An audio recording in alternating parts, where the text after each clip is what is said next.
আমি কাজী জহির বলছি, গ্রিন পার্টির কেন্দ্রীয় কমিটির সাংগঠনিক সম্পাদক।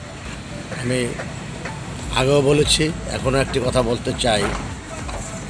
এখন যে সরকার ক্ষমতায় আসছেন, এটা ভাবতে পারেন তত্ত্বাবধায়ক অথবা অন্তর্বর্তী সরকার। তাদের বা এর একটা রুটিন ডিউটি আছে, সেটা হচ্ছে শান্তি শৃঙ্খলা বজায় রাখা বা ফিরিয়ে আনা।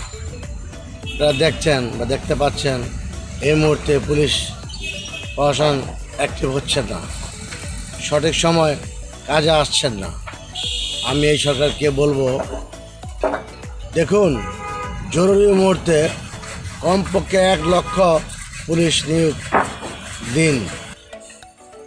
যদি এই পুলিশগুলো মাঠে অ্যাক্টিভ থাকেন, তাহলে আমার মনে হয় শান্তি শৃঙ্খলা ফিরে আসবেন। এই পুলিশগুলা ট্রেনিং দিয়ে, বাই রোটেশন ট্রেনিং দিয়ে মাঠে নামিয়ে দিন। তারপরও যদি পুরনো পুলিশগুলা ফিরে আসতে চান, অবশ্যই আসবে। আর যারা ফিরে আসতে চান না, তাদেরকে রাষ্ট্রের অন্য দায়িত্ব দেওয়া হোক। দেখুন, এই পুলিশ খেলা আর খেলবেন না।